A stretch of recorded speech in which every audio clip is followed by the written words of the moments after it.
Last week, an advanced algorithm tried to, gauge the Japanese market by tracking exactly how people cut their watermelons. Right, and it completely failed. It totally failed. But then another algorithm tracking, like an ancient summer eel festival, surged by over 900%. So welcome to today's deep dive.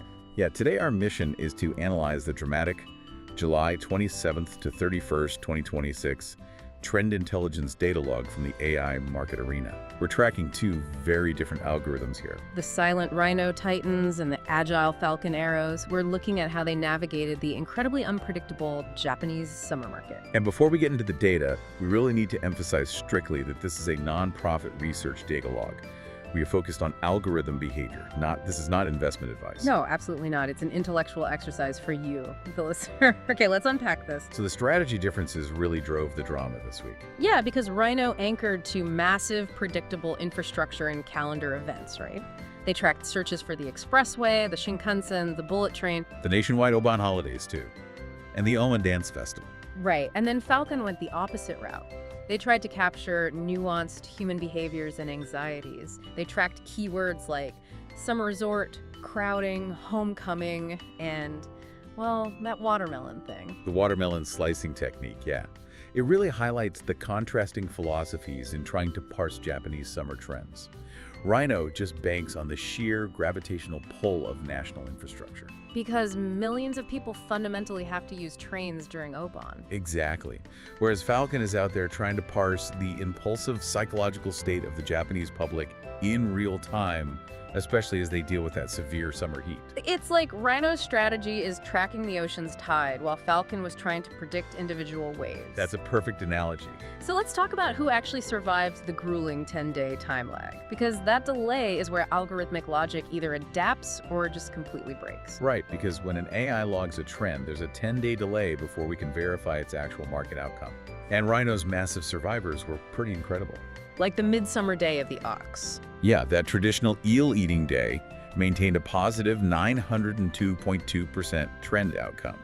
The All-Star Game hit positive 720.9%, and minimum wage survived at positive 631.3%. Hold on, I have to push back here. Okay. I mean, I get why a massive cultural festival survives a 10-day lag, but Falcons suffered severe attrition, right?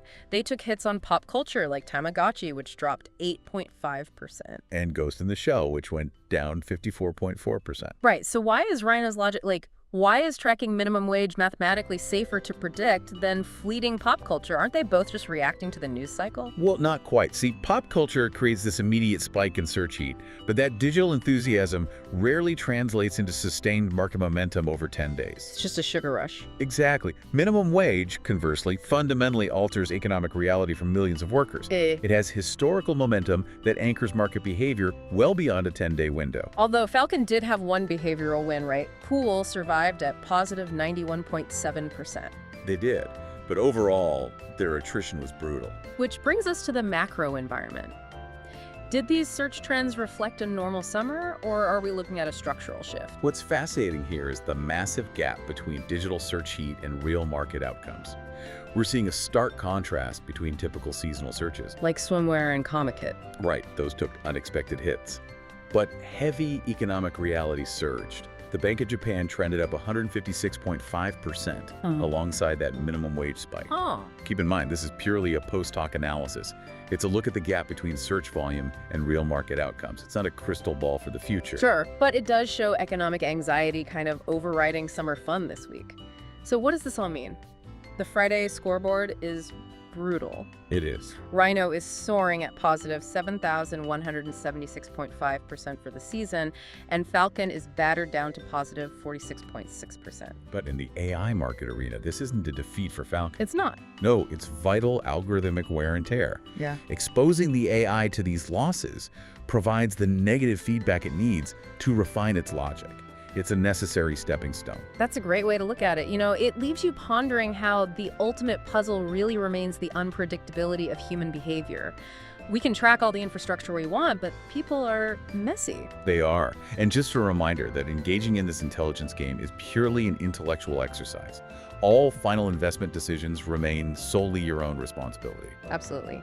If you want to dive deeper into this week's data, make sure to subscribe to the channel, check the video description, and subscribe to the AI Market Arena Substack to access more detailed analytical data. Catch you next time.